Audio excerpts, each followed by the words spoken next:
Breaking story overnight, the dramatic pictures, a second deadly terror attack in southern Russia, close to the site of the Olympics in Sochi. Dozens are now dead after the two attacks, raising new security concerns this morning as American athletes now prepare to head to the Winter Games just 6 weeks from now. So let's bring in our chief investigative correspondent, Brian Ross, who's just back from Sochi. Brian, good morning. Well, good morning, David.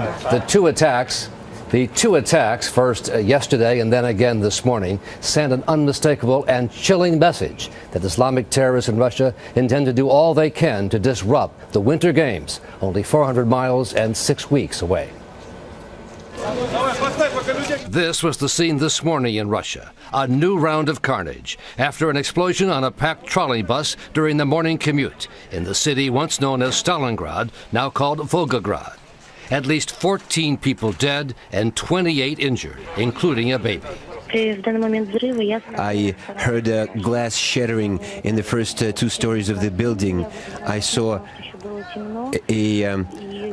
I looked out of the window. It was still dark, and I saw a bus that was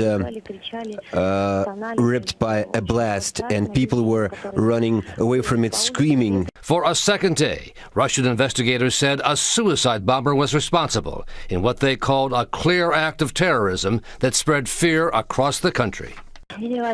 Some of them were wounded. A lot of people were panicking, and it was a horrendous sight. I was very scared. This morning's attack came less than 24 hours after another suicide bomber hit the train station in that same city. The bomb went off just after noon on a peak travel day before the Russian Christmas holiday.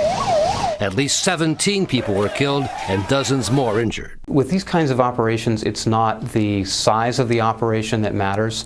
It's the willingness of the people executing the operation to target civilians. The attacks come 5 months after the leader of an Islamist nationalist group, Doku Umarov, vowed to disrupt the Winter Olympics. I think the Russian government has something to fear, and that is the potential loss of face, the potential embarrassment to them if this terrorist syndicate is able to pull off one or more major terrorist events.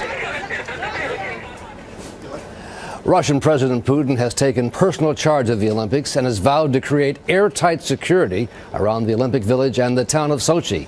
These two attacks, however, show just how difficult it will be to defend the Olympics against a determined and ruthless set of terrorists. All right, Brian Ross with us this morning. Brian, thank you.